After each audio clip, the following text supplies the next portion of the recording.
Welcome back to my channel, Star Booze. At age 88, Jack Nicholson acknowledged at last he was able to name the 4 stars, never tolerate using the same screen as their renowned figure, renowned for his sly smile and a filter-free mindset characterized one as a phony or someone with no talent, and all ego, and stated that one was manufactured on set each day. Living hell after being silent for decades, Jack's blacklist has been released and is more severe. More than anyone anticipated, Winstone, an actor from Britain, is renowned for his tough, no-nonsense both off-screen and on-screen character in an open interview in 2014. He pulled no punches when talking about what happened to him experience collaborating with famous Jack Nicholson, an actor on Martin Scorsese's crime thriller which won an Oscar, The Departed, 2006. Despite being a huge critical hit, and Nicholson's financial success meant for his tumultuous, threatening depiction of criminal Frank Costello, Winstone remembered the partnership in far less luminous words. "We simply didn't pass," Winstone said flatly.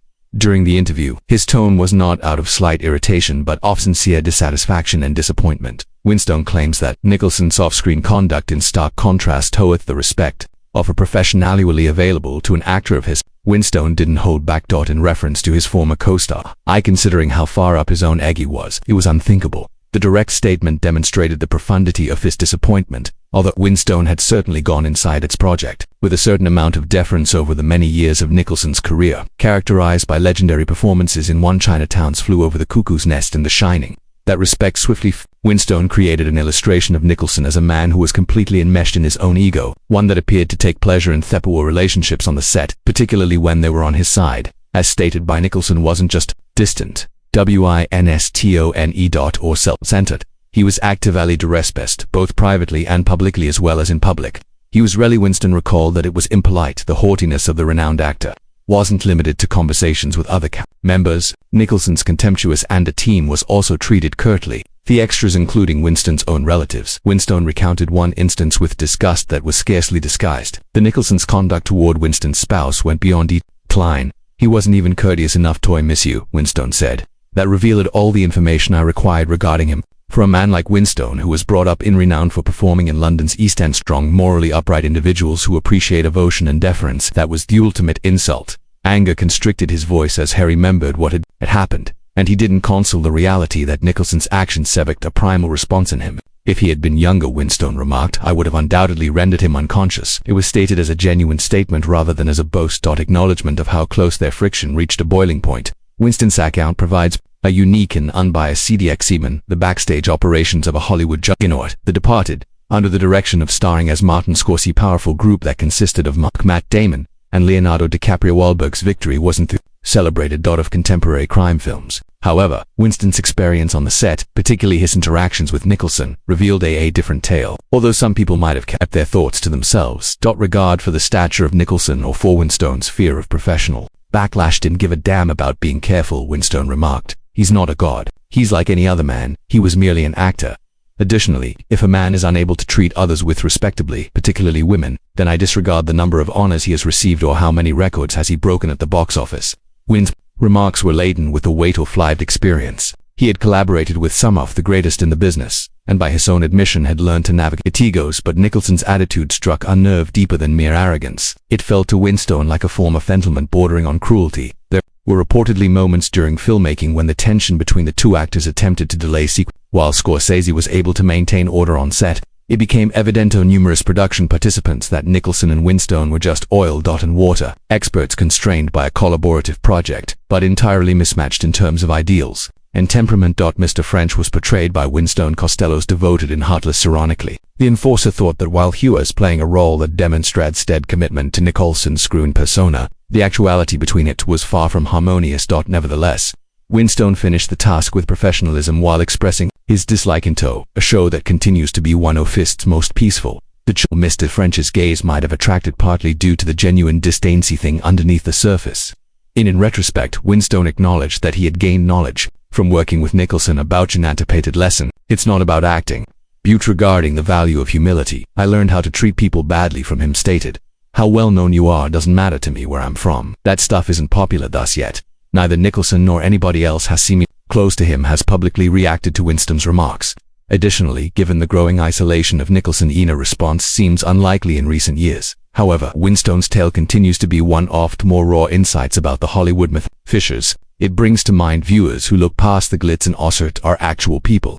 Imperfect and prone-toned, occasionally really disagreeable Belushi John toward the end of the 1970s. Going South in 1978 offered a distinctive chance to meet two of Hollywood's greatest electricity and erotic personalities. John and Jack Nicholson too share the screen. Belushi. On paper, it had the potential to be an unfit Nicholson, the previously run-out actor, entering the care of the director for just the segment, as well as Belushi, the upcoming comedy's Saturday Night Live superstar, tackling one of his first movie roles. However, what started off as a promising quickly turned into a Bacines catastrophe tainted by pride conflicts, individual annoyances, and ultimately a long-standing hostility that neither man was ever going to shake completely. The Western comedy that takes place after the Civil War featured Nicholson in the role of Henry Moon, a minor criminal escapes the newsbee Mary Steinbeer, a frontier woman. Inwo consents to marry him after her on-screen debut to keep him alive. Belushi starred in A Minor Function as Hector's deputy, and while the actual component was never at the center of the plot of the movie, his prompt arrival on set turned into a source of conflict. The origin of the source of the conflict was a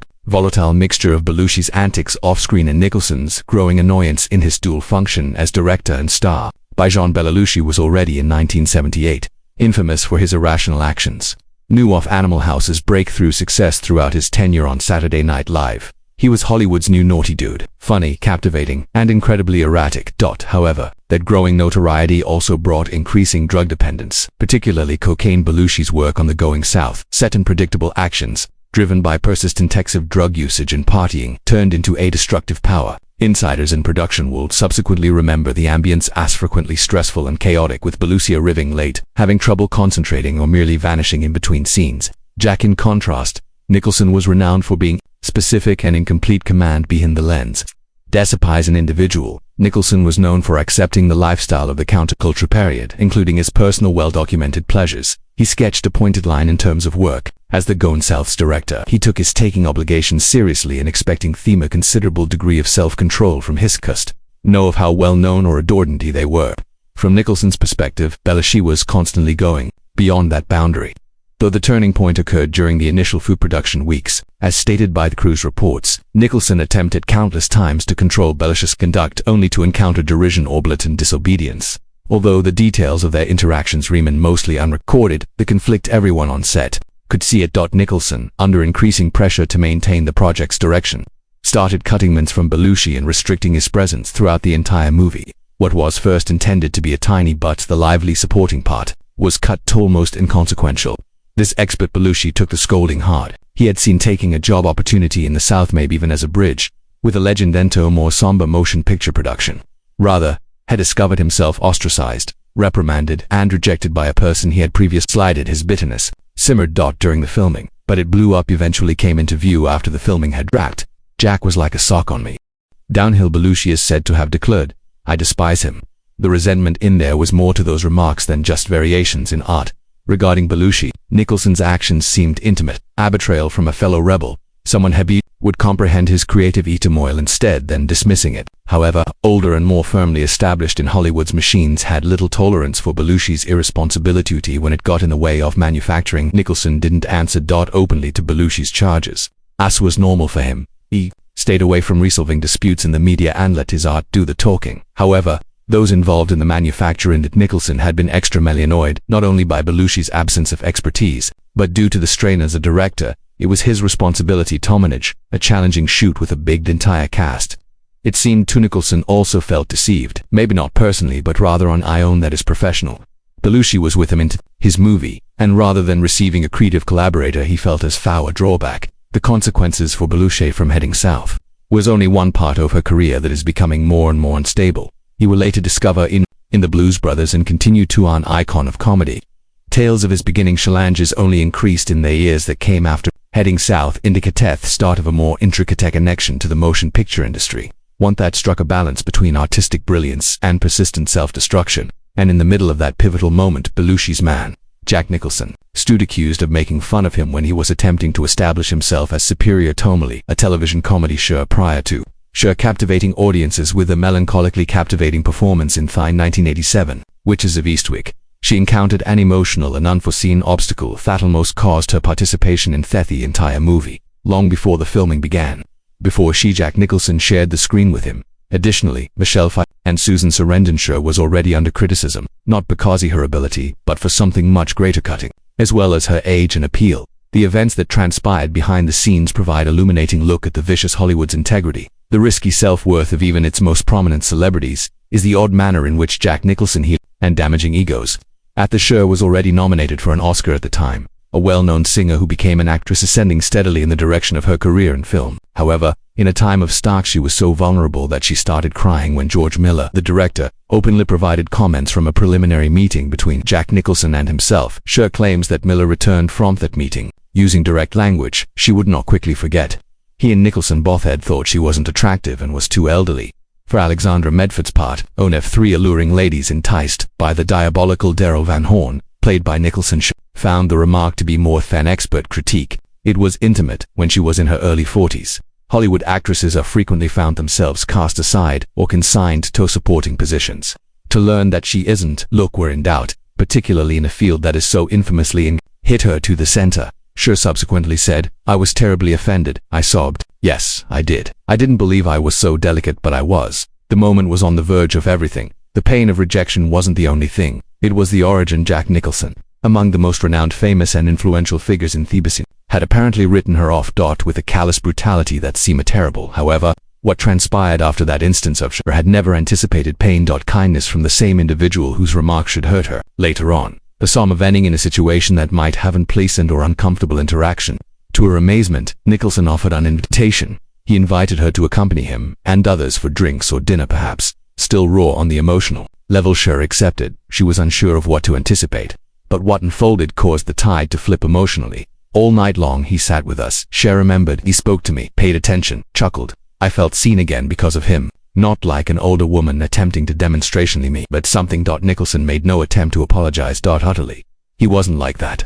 However, via his presence, via an authentico of warmth and interest, he helped restore the very self-assurance he had assisted in dismantling. There was a paradox. It defined a large portion of Nicholson's soft-screen identity, able to terrible bluntness, but just as able to profoundly, nearly disarm charm. That night marked a turning point in Cher's life. It made her realize how valuable she was, not only as a woman but also as an actress. Remained in complete control of her authority. And maybe it was the renewed inner fire. By a strange source that caused her the Witches of Eastwick performance very unforgettable. She portrayed Alexandra on television as a sensual, independent, and smart woman who isn't scared to compete with Daryl, played by Nicholson. The relationship between them is evident, not despite their tension in real life, but maybe because of it. The movie was a box office and critical success. Office achievement, receiving recognition for hegemony between magical realism, black humor, as well as societal criticism. However, underneath on the surface of that achievement lay the tale of how one of the movie's actors almost failed to reach the starting line, and how an unexpected act of humanity assisted in filling a terrible void.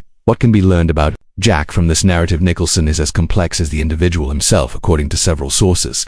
He was someone capable of saying extremely hurtful items with little filtration. However, he was additionally able to reverse course and providing consolation, frequently without even addressing the offense directly. His being blunt wasn't always accompanied by malice. Occasionally, it resulted from unearly medical candor, a reluctance to play the Hollywood flattery game. However, his decision to remain with Cher Venning conversed, chuckled, and reminded her worth reveals something about his comprehension of individuals.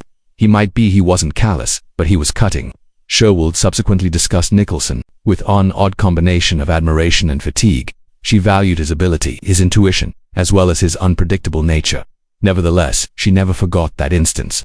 A quick yet serious examination of how a performer's confidence could be brittle.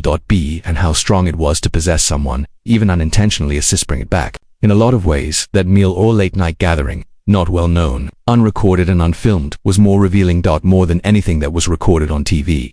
It demonstrated how in a field that frequently breaks people's hearts with a smile, the genuineness can leave a lasting impression.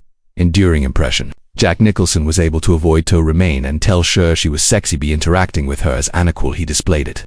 Additionally, for someone who had recently been informed that she was too old and not glamorous, but that gesture was more important.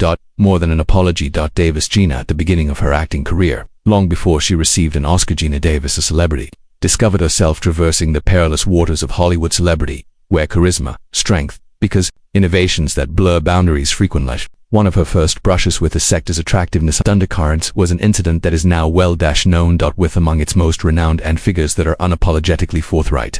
Jack Nicholson. This tale is frequently told with agrin, without hatred, and recalled more for its wit and cunning inversion of aura, as opposed to any residual hostility. However, underlying the joke is telling a glimpse of what it was like to be young actress in a community where refusing needed both grit and grace. The incident happened around the beginning of the 1980s, when Davis was not so well-known. Her first modest roles had been cast in Tootsie and other television commercials, and was starting to appear as a remarkable operator in the film industry. Tall, intellectual, statuesque, and rooted in a manner distinct from the usual and new of the moment. The combination of Davis' intelligence and beauty didn't go overlooked, particularly by influential males in the sector. Jack was one of them. Nicholson. When that happened, Nicholson was at the height of his fame already, with noteworthy parts in One Flew Over the Chinatown Cuckoo's Nest and Then under his belt. He was both brilliant and highly regarded by critics and cultural mythology for more than just his skill. However, his notorious charm, and well-renowned for being a ladies' man, well known for his captivating smile, and he frequently blurred the line with his roguish charm between pursuing someone and flirting. Years later, Geena Davis recalled in The New Yorker interview their conversation started during a social gathering, or business event, where they came into contact. Davis, who was still comparatively influential with these circles, she discovered that Nicholson's voiced his interest more than once, but times ultimately turning to a handwritten message that was straightforward but in a suggestive manner. When will it take place? It was the message that a lot of actresses may have felt under pressure to agree or awkwardly deflect.